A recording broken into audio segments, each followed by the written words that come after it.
Hi, I'm Chicago. I have my own kind of politics, my own kind of music, my sports teams, and when I laugh,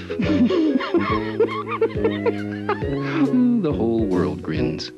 I have my own radio station, WGN. We go all day, we go all night. Anytime you want me, just tune in here or give me a call. WGN Radio is Chicago.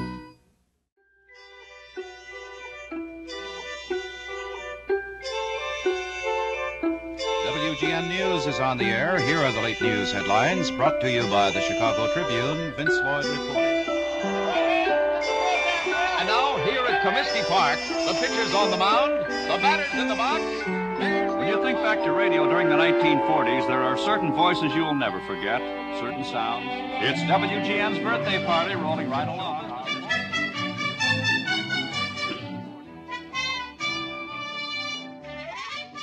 Honestly, what's made the biggest impact on me in doing this project has been the emails I get from the interviewees the next day or later that day about how happy they were to be back, or about how happy they were to be included, but also about how invested they were in it and that they were still sending me stories. They said, I wish I'd said this, or if you need another story, here's something you can do. I think for most of us, there's no escape.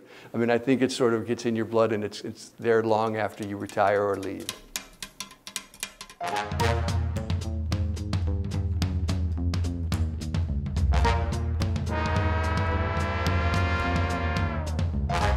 WGN's been around a long, long time, 100 years. They were even around before dramatic radio, even before the golden age of radio. World War I was over. There was a technological breakthrough. Radio had been Morse code. It was used for communication between ships at sea, but now there was the ability to send voice. Herbert Hoover, Secretary of Commerce in 1922, finds infant radio facilitates news gathering. There really wasn't any dramatic radio like the Lone Ranger or, you know, the Shadow. That came later. People just played music and just did routine broadcasting before the innovations started. This new idea came about where you can actually have a sound effects team, music, and acting, literal acting like you would on a stage, and do it in such a way that it would create pictures in your mind. Good evening, ladies and gentlemen. This is Marion Clare with a cordial invitation to the Chicago Theater of the Air. Flamande, the most unusual detective in criminal history. Flamande, who looks beyond laughter and tears, jealousy and greed, to discover their basic origins. Hey, things surely are mighty exciting for Annie these days. What's going to happen to her tonight, do you suppose? Wait a minute, Joe. We'd better do a little less talking and a little more listening. By now, Monty has had time to slip in among those... At the end of the day, it's somebody sitting in front of a microphone, and somehow through magic, it appears at another speaker at another end, and you have that connection to that person. And in the early days of broadcasting, when there were so many things that weren't being done, someone had to come up with the idea or have the courage to face the challenge to do it. May 19th, 1922, you know, thanks to ingenuity and some entrepreneuring young men who said, we're gonna go and do this. Young men described as men of high society. Thorne Donnelly and Elliot Jenkins. Donnelly, who was part of the Donnelly family, publishing family, and Jenkins, who was a member of a family of equipment manufacturers. So it was a good partnership, content and equipment. WDAP was the original call letters. And they started in the Wrigley building. They moved to the Drake Hotel. I think their engineering, their production room was a closet. They had to move to the Drake Hotel because there was some storm damage at the Wrigley building. What exactly was the year the WGN moved into the Drake Hotel, Mr. Salinger? 1924. Previous to that, we had a station there with the call letters of WDAP. And when the Tribune came in, we felt grown up because the handball courts, which had been converted into radio studios and which were stifling hot in the summertime, promised to expand into 2 regular studios. so that when we did move upstairs to the two new studios, we all felt as though we had come to age. Colonel McCormick pretty much knew after World War I of the potential of radio. I mean, obviously he was in the newspaper business.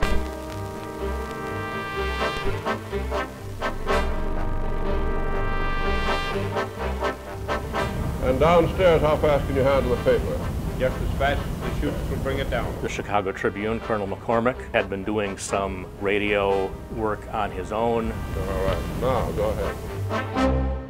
He really wanted to get into that business. He had many conversations with his mother about it. He was fascinated by this little box that, was emanating sounds, and how do I get into this little box? And it was in March of 1924, he said, I'm going to dip my toe in and I'm going to lease the station. And then he finally changed the call letters, and he said, well, I wanted it to reflect the quality of his newspapers. You know what our call letters WGN stand for, don't you? Well, they stand for the world's greatest newspaper, the slogan of our great parent organization, the Chicago Tribune. So that's where WGN comes from, which people don't understand that. Like, every call letter in Chicago has a meaning. The call letters came from a boat called the Carl Bradley. Colonel McCormick was able to get the letters from the boat. They made a deal somehow, and it was back in March 24th of 1924 is when those letters came to us as WGN, the world's greatest newspaper. But also, they used WLAB, which was the weekly magazine that Tribune Publishing also had. June 1st, 1924 was the first broadcast of This is WGN Radio. This is WGN Chicago, serving the Middle West. And so if one had to describe the radio broadcast industry in one simple phrase, it would have to be, you've come a long way, baby.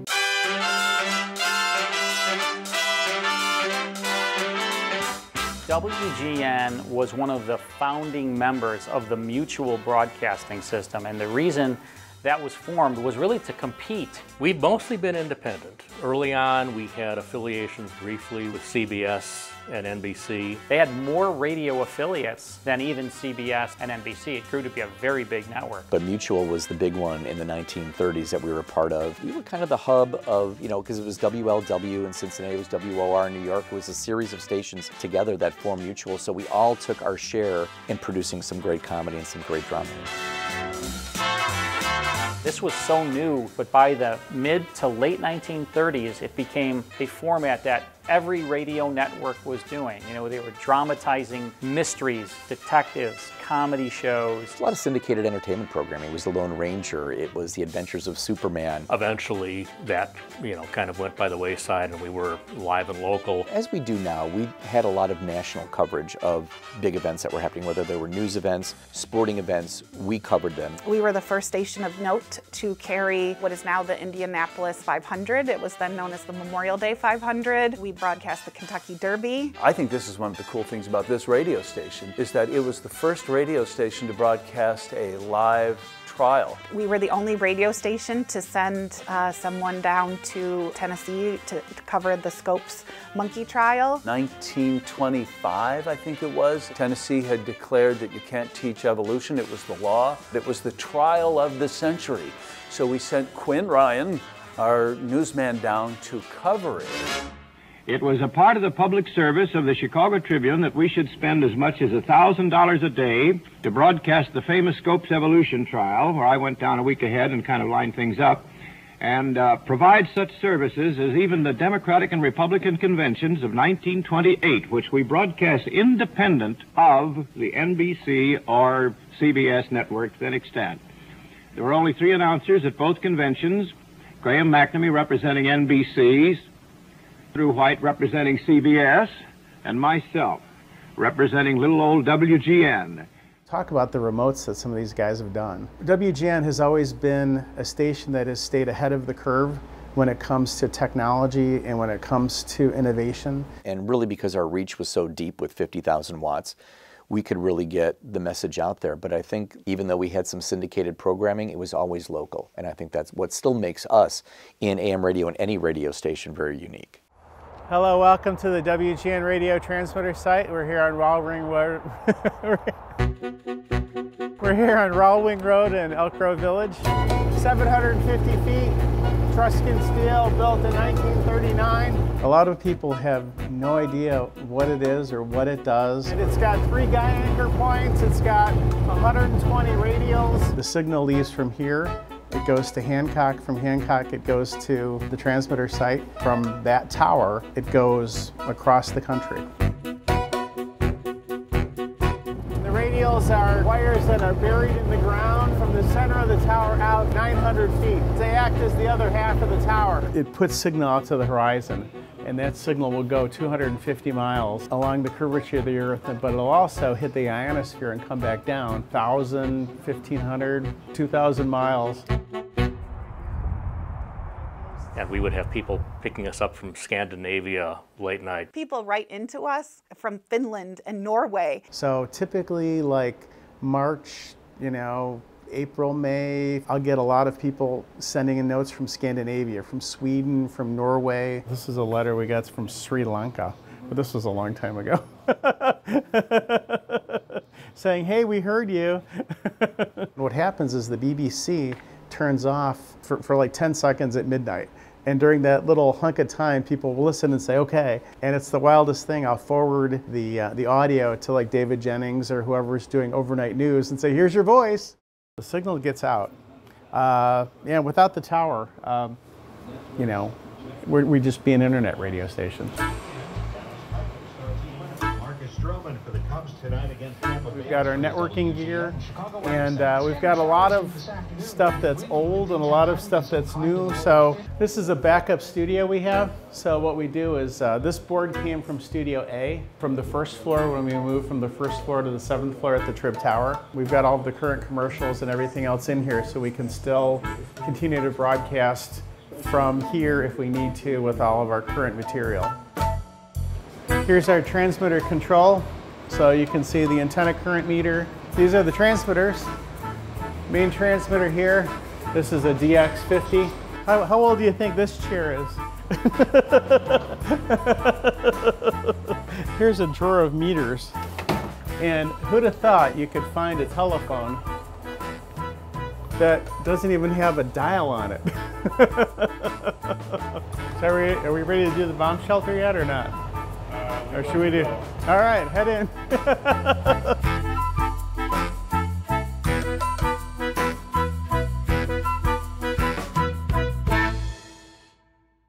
If you ever hear Henry Mancini, on the radio, we got some problems. Equipment. So.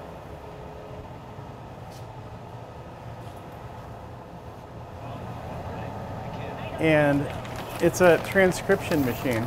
It burns the grooves into the transcription. Then you can play it on a regular turntable. And back in the day, Wally Phillips would have his commercials converted, and then they get played on the air on the turntables. Wally Phillips is my name. I'm with WGN in Chicago. I just wanted to leave a small message that I would be available for the centerfold. Sorry if you had to whip out a flashlight to take a trip through the pump room today, but that's the way it's been. A little dark, dreary skies around here, even inside sometimes. But I'm glad you had a chance to tour our WGN facilities, and I hope you enjoyed it. If you're ever interested in buying the place, let me know.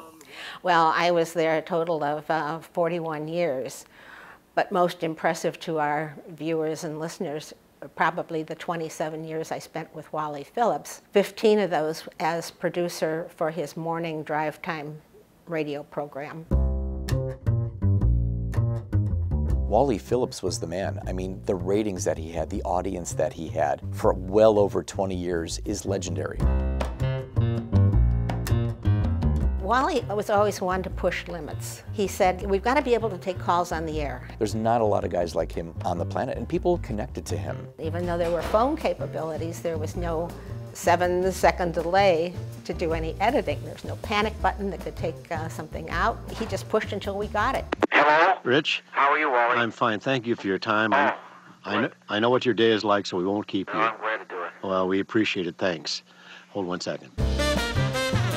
So if you think about the history of our morning show hosts, it was Wally, it was Bob, it was Spike, it was Greg Jarrett, it was John Williams, it was Jonathan Brandmeier, it was Steve Cochran, and by the time we got to Bob, it almost has come full circle because a lot of the things that Bob does on his show is that comfort food that Wally brought to the table as well. Well, you know, it's funny because I first was attracted to Wally as a kid because, and people don't remember this, he started here, he worked, I think it was like 9 to noon or something, and it was not the people helping people do-gooder show.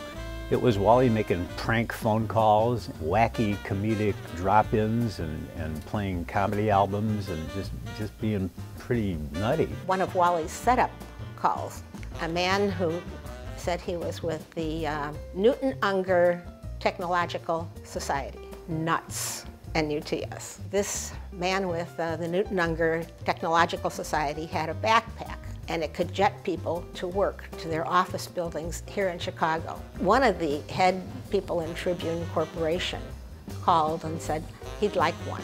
He actually fell for it. I used to listen to him, and it was a lot of fun. And later, he became the Wally Phillips that everybody knows and remembers now from the early morning drive show. But you know, Wally in the beginning was a much different kind of personality than he ended up being for all those years. Rich? Yes, Wally. Oh, well, I'm glad you're in the shop today. Yes, sir, we're drying off. Boy, you really got socked in Elmhurst, didn't you? Well, we sure did, Wally. It's just been terrible all over town. Well, we have 2 dry sunny days coming up. That should help, too. Rich, our friend Bob Thompson from Grand Rapids is going to the coast on Amtrak. He has a question. Repeat, Bob. All right. Rich, it's, It was a little bit of a daunting experience when Wally said, I want you to be my producer, because there was no producer before me. Marilyn should write the book on how to be a good producer. Yeah. She would almost be doing her own radio show on the other side of the glass, interviewing the callers, so that by the time that the caller got on the air, Wally knew where you were from, what you did for a living, so Wally could spin off of that and go in whatever direction he wanted. He had a bio on a caller. And if you called at 6:30 in the morning and you were a good caller, but we didn't need you right now, you'd be better at 7:45. So she kind of dictated the flow of the show in that respect. So here I am. I don't want to interfere with anything else that's going on. What's my role? How do I work this? And we went from there. We devised, we developed, we innovated. It was amazing, and we had the good fortune of working with her, and we both said, oh my gosh, there's no one out there like her. Wally had a Saturday morning show, and when we had the Friday night things, he often just stayed overnight so he wouldn't have to rush back in. And he did. And it snowed. And then it snowed. And then he woke up and it snowed. The windy city of Chicago is white, battered by a furious winter storm which dumped 2 feet of snow across the Midwest. It reduced Chicago to a toddling town, indeed. I got up the next morning and I said to Esther, well, I'm going to try and make it to the office. So I walked 6 blocks to the first major bus line, Western Avenue, and I hit a gas station and went into the phone booth and called Wally to tell him what was going on Western Avenue. And Esther kept track of me because I would call Wally anytime I had an opportunity to give him a report. So she knew where I was. And on top of that, if you called in a report, you got $5 for it. Nobody else in town could get near a microphone for 3 days. He was literally radio, period. And that's what really pushed him up over the top. That's when he beat out Miller for the first time. Radio is more than just entertainment. It is service. Our own Wally Phillips puts it best when he says, doesn't add up right. Radio, R-A-D-I-O, people, P-E-O-P-L-E, that's 5 and 6. And yet radio is people. Radio isn't what it used to be, that nice-looking box over in the corner that edified, intrigued, mystified, and amazed you. Radio is something you cook a steak with on the patio today. You stick in your purse or in your pocket, or you punch in the car for information. Radio is your informal friend that gets you through the day and puts you in touch with the world in an instant. Something you flick a button to hear the good news, sometimes bad news. Wally cared. He was more interested in what listeners wanted than in being great in his own right. He really cared about people. You want to hear a very interesting question that you probably asked yourself within the last few days and didn't get an answer for or don't know the answer for? What do you mean by that? Dan? The question answers itself. No, it doesn't. Wait till you hear the question. Dan? Yeah, good afternoon, Wally. Good afternoon. I live in a relatively new area. Well, I had the good fortune to work with him because when I first started at the station, I was doing a split shift of traffic as well as working with Steve on the all-night show. Before I got the job doing traffic on his show, I had to sit across from him in his office and he quizzed me on street names and intersections, and I thought, I didn't study for this. I started here in 1984, and it was Chuck Swirsky. Chuck set up a meeting for me with Dan Fabian, met with Wally Phillips, and so they gave me a one-week audition on the air with Wally during the Cubs playoff series with the Padres in 1984, and that was my first exposure to being on air at WGN Radio. That was my dream, to be an intern at WGN Radio. I was kind of a geek for the place, too. I had 2 shifts. I was in the Community Affairs Department, so I'd either come in for the morning shift and work the Wally Phillips morning show, or I'd work the afternoon shift, come in later, but then stay through the end of Bob Collins' show. What a tutorial for how to do radio. Got to him? Yeah. And action. You had about enough of this? Well, sure you have. Look, we know that you know we're trying to sell you something.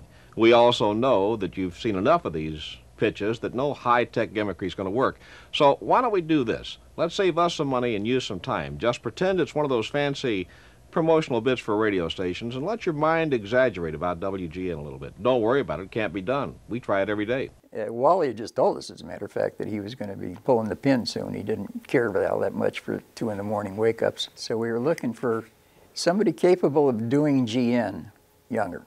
Bob Henley had a gift of picking talent. He'd get in his car one morning, or some mornings, you know, and he'd turn the dial. And on one of those trips, he heard Collins, and that's how he hired Collins. 1, 2. Well, Bob and Wally had a nice relationship. Of course, Bob took over after Wally no longer wanted to do mornings. Bob was a disc jockey by training, but he was a communicator. He was, I don't give a rip what you think, I'm just going to give you my truth. Big personality, and you walked in the studio and you sensed that right away. We're going to laugh about it. It may seem inappropriate to some of you. That's when he first came on this radio station. It's 2 o'clock in Chicago. Hi, I'm Bob Collins. Very unlucky bachelor after last night's date. I don't want to say the girl was ugly, but the maitre d' brought her T-bone in a doggy bag. Hello, you old chowhound. He was a guy who I think really loved radio, loved being on the air, loved to have a good time, and I think you got that sense from him. He wasn't as straight-laced as a number of the hosts had been over the years. For a good time, call 591-7200 and ask for Bob.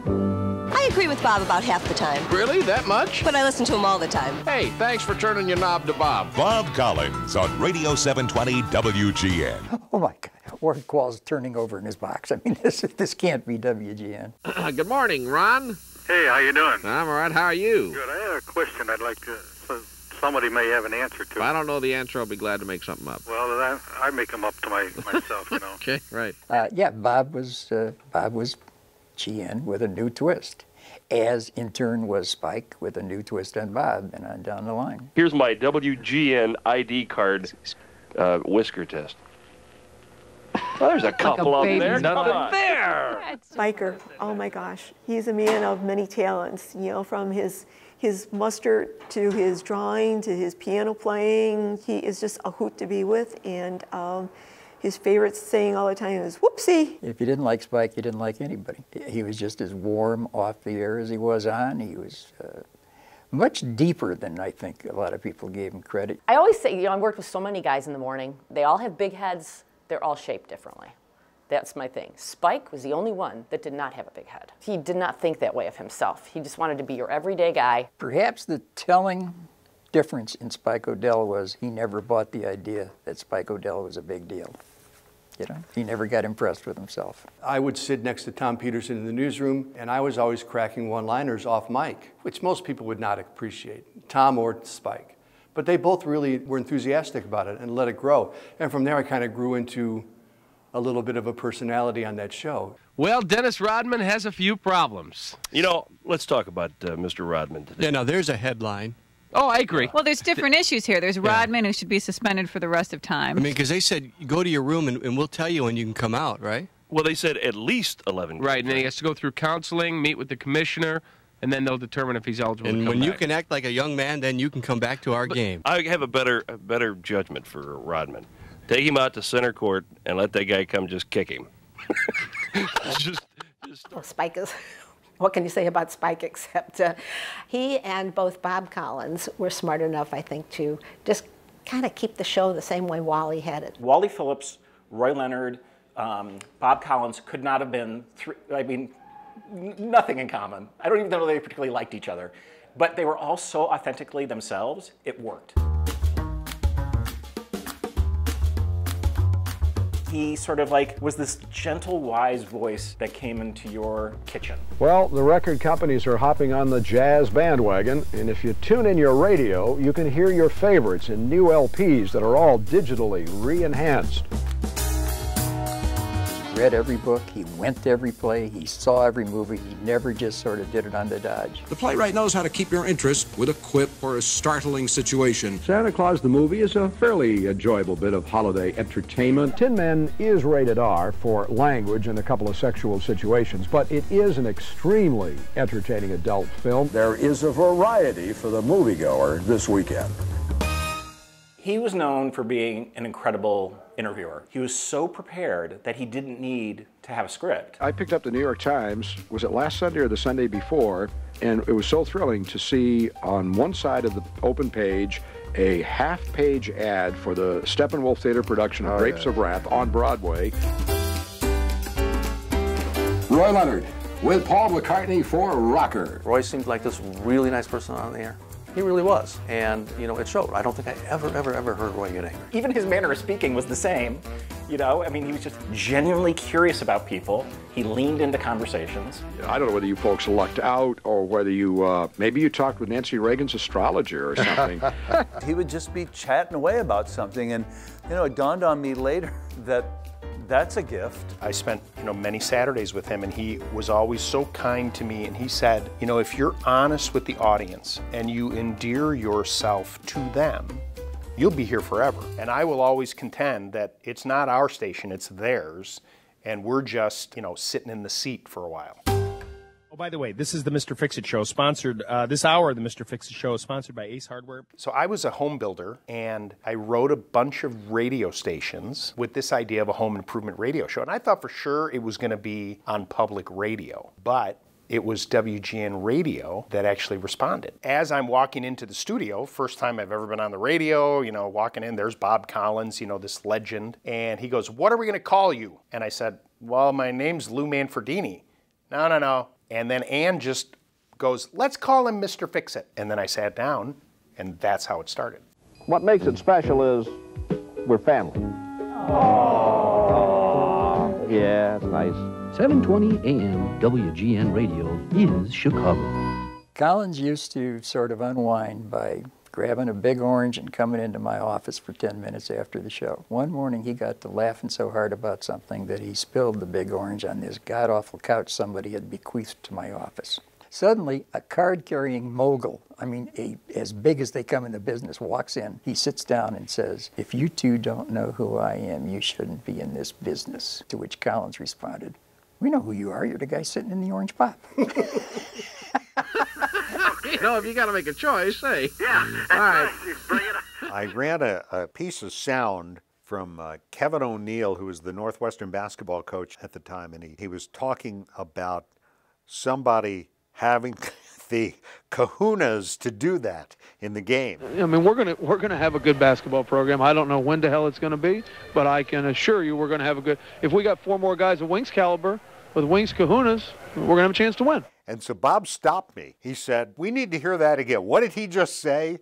I then had to go into a 60-second live commercial read, and Bob was falling on the floor. I like them kahunas. We're gearing up. I didn't say it. The coach said it.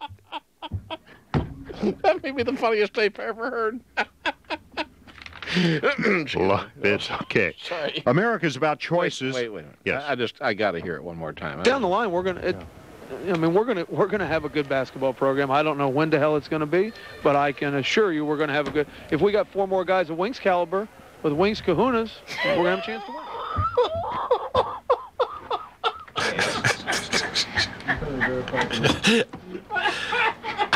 Bob? So I think he... Where'd he go? He used the wrong... He's under the table.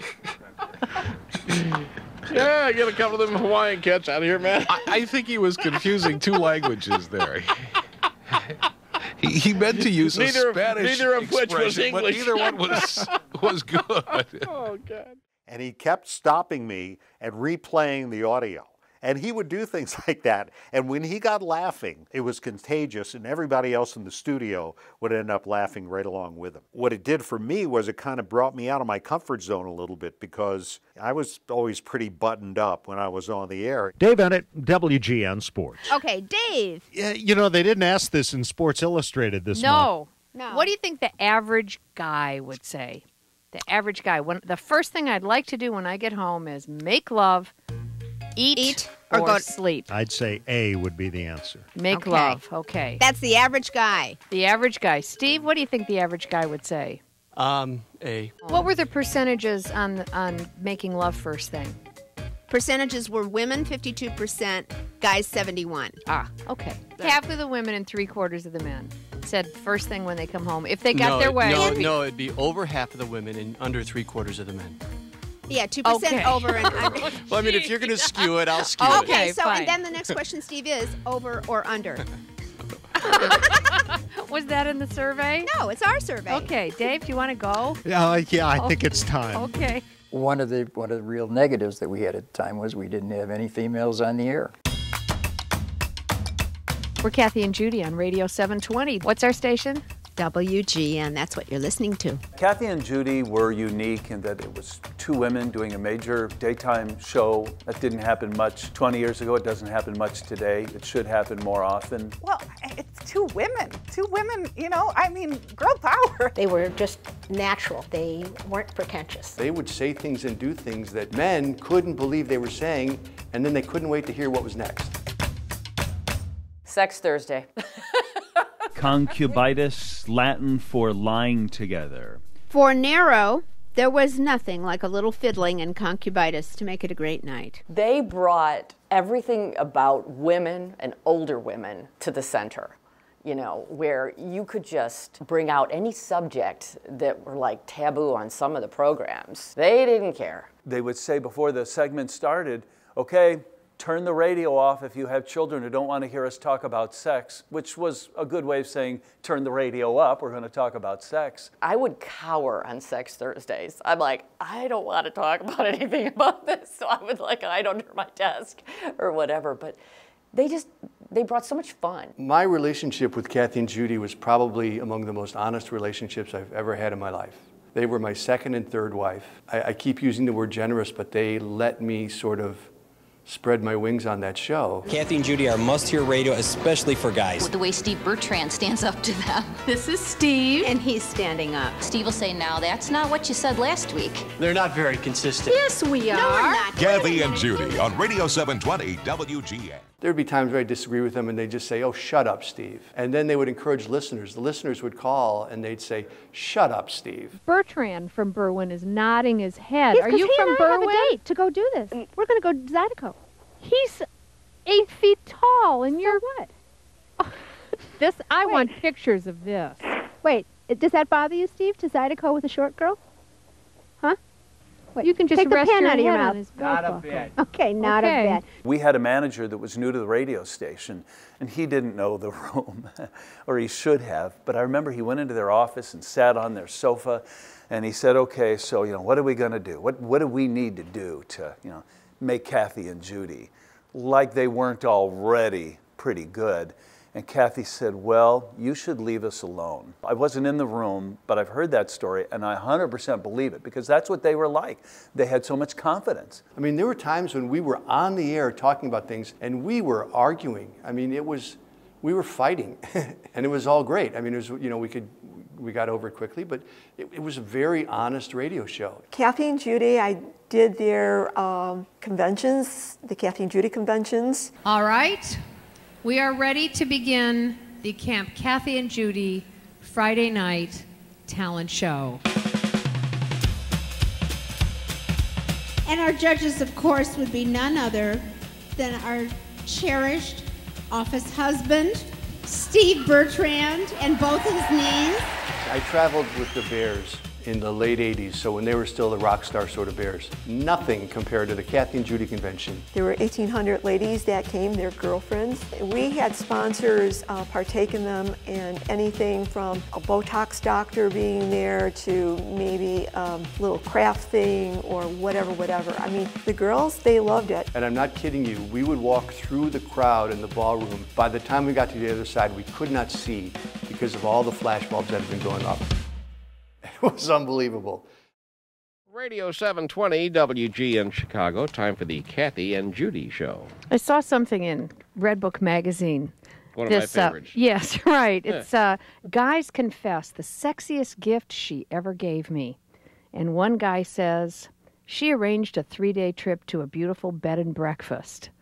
And I'm thinking, I don't think that most guys think bed and breakfasts are all that cool. Depends. I hate Actually, I have Depends a on how great much survey time you coming spend up. at breakfast. Yeah, I suppose. I have a great survey on that coming up. What would you rather go home? What would you rather do first? Sleep, have sex, or eat food? There's a gender difference. Well, it depends on what's on TV, of course. And whether the lazy boy's in the shop. All See right. ya. More important issues to be raised on the Kathy and Judy Show. Right now, it's 9 o'clock. I was doing the midday show. I had gotten home late afternoon. Brenda said, "Did you hear the news? There's a..." The Cessna was supposed to make a right-hand turn and get at least a quarter of a mile behind Collins. Radio transmissions show Collins was advised of the Cessna in the area. At 8:30, we would have Paul Harvey, and Orion would be in the studio right around then. He used to go flying with Bob fairly often. I remember Bob looking out the windows of the Studio A in Tribune Tower. He would open the blinds because the sun was getting ready to come up, and Bob said, "Wow, it's going to be a great day to fly." Big O, you want to come? And Orion, as always, was booked from morning to night, right? And he didn't have time. And I didn't think much more about it. We then did our crossover with him, and we left the station. He says he sees it, but he may have actually seen a different plane. Moments later, someone, possibly Collins, says, "Just had a midair." Seconds later, another transmission. Planes going down 2 miles west of power plant. I was kind of in a mental and emotional denial of it for a while. I was driving back to the radio station, listening and thinking, they're going to find the plane or they're going to find Bob. This is not going to be what this is, and it was. I got into the newsroom, and I mean, it was clear instantly. It hadn't occurred to me that it might have been Bob. David Kaplan called me and said, "You know what's going on?" I said, as soon as he called, I knew what was happening. Oh my gosh, this can't be, but then it is. And I had admiration for the way on-air people handled it. There wasn't any formal acknowledgement of that because everybody wanted to make sure that Bob Collins' wife, Christine, knew what was going on before anything was said on the air. I think the whole city went along with that. Everybody in media went along with that because the word got out. No one has talked to her. She cannot learn this listening to the radio. Larry Schreiner went out to Christine to make sure somebody she knew was with her before, she might have heard about it elsewhere. We all knew in the radio station hours before it was ever announced. One of my jobs that day was to record the obituaries. And so then at 6 o'clock in the newscast, when the Lake County coroner, Barbara Richardson, was on with David Stewart, my obituary is ready to go. Our main purpose and focus right now was to try to identify the victims that were at the hospital. The plaintiff was at the hospital, and we have made identification. Oh dear. It's difficult. It's difficult for all of us, Barb. It's terrible. We do have personal effects belonging to Bob Collins and to the passenger that was with him. Are you there? Yes. I'm sorry. We're just trying to catch our breath here. So that is what we can consider official confirmation Yes, of what we've been afraid for so long. I'm sure it's no doubt about who he is. None whatsoever. Barb, this is Spike. Hi. Any other identifications? I was just viewing viewing Bob, there wasn't any doubt about who it was. Okay. It's a tough job. Thank you, Barb. All right, I'm sorry. Bob Collins, longtime morning man, big kahuna here at WGN Radio, a victim of a plane crash this afternoon. We went into the radio station about 6 or 7 in the evening, as did just about everybody else from the station, because we wanted to be with our radio family during this trauma. That night, anyone that was off shift, they all came back, so we were all there together to console each other. Kathy and Judy, they stopped at a restaurant and brought food in for everyone. Going on the air that night was one of the hardest shows we've ever done. It was like 9/11. When they brought in the morning papers, and Bob's picture was on the front of the paper. And the crash plane on top of the hospital was right there. And we've been talking about it all night long, and we'd all been commiserating, we'd all been mourning together. But then when I opened up the paper, that was it. I'd had it at that point. For the 600,000 people who regularly wake up to Bob Collins in the morning, there was an incomparable void that only a sudden death can bring. But as WGN's Joni Lum reports, there were bright spots thanks to those who knew him best, manning the microphones and the memories. I think the hardest thing was what we were going to do the next morning. I didn't know who was going to be there, and then they told me, Spike will be here, just come in normal. And we're like, what are we going to do? We still got to come in and do a show. Spike was unbelievable. It's been well documented. I mean, I don't know how he kept it together. And Spike said, I don't know what to do today, you guys. I'm just going to say whatever comes to my head. I'm going to wing it, and please help me. And that was how we got through that first day. WGN's Spike O'Dell stepped into big shoes, guiding radio listeners through an emotional morning. A Bob Collins show without Bob Collins. Just after 6. This is the Bob Collins Show, Radio 720, WGN Chicago, on a tough morning. I remember that laugh. I can hear that ribald kind of laugh, that cackle of his so well, because I said to him, he walked in one day and he said, how do you like my beard? I said, I like it on you. I certainly wouldn't want it on me. And he laughed, and I thought, gee, this I like his sense of humor. Diane Husky was Collins' assistant for 15 years. My bosses told me, my immediate bosses told me to stay home. You know, this is WGN. If you've never worked here, you don't understand it. It really is. This radio station is a family, and he felt it. I mean, he was here for over 25 years. It's where you always need somebody like Kathy and Judy. There were moments where you needed somebody to break the ice, to finally say, okay, we're going to stop doing that, and we're going to start doing this, and it's going to be okay now. We're going to move forward. Welcome to Bob Collins' office. It's a lot like him. Gruff on the outside, warm and friendly on the inside, decorated with pictures of people he loved and admired. Left untouched with the radio tuned to 720 and his chair empty. That's to be done with care. We don't want to waste it. So when Spike moved into Bob's office, there wasn't anything in the cabinets really, but there was this bottle of Jack Daniels that had been opened and partially consumed. There it is, the original bottle. Did you say it was the only thing in his desk, Dave? Is that right? That's what I've been told. That's legend. Spike, is that true? Well, first of all, hello, kids. How's everybody today? Good to hear you. I don't know who decided this, that we would keep that, and on Bob's birthday, we would drink a toast to him. My first words about Uncle Bobby before I got to meet him and talk to him, that we will get together and watch the world go by, but I'm not ready yet, so Uncle Bobby, you'll have to do it alone until I get there. And Uncle Bobby, we miss you. Hear, hear. All right, drink up, everybody. Cheers. Wherever you are. Happy birthday. You know, what I take away from talking to these people is the similarities in many of their answers. You know, how many times did the word family come up? There was an immense amount of talent in front of the mic and behind the mic that really set the tone for what it is today. It has a long history. It's pretty much the same station, just has changed with the times. But that family feeling came through the speakers. Yeah. There's a sense of ownership, and yet there's a sense of gratitude to be part of it. Sort of the monolith, the legendary radio station. Whenever I say WGN, even if I'm in California or New York, people know WGN Radio. There is a relationship with WGN Radio listeners unlike any radio station Absolutely. That I'm aware of. Literally was part of the community. Is today. It has nothing to do with the people standing on the microphone. It's our audience. We're not copying airs. We're not fast-talking music DJs. We're people having a conversation with you. We just rally around people, you know, and we always know that we can count on the WGN family. There's a real power and magic for us as a station to be known as that. That formula is what has made us successful, and I think what will continue to make us successful for 100 years. And I think it will be part of that fabric for a very long time.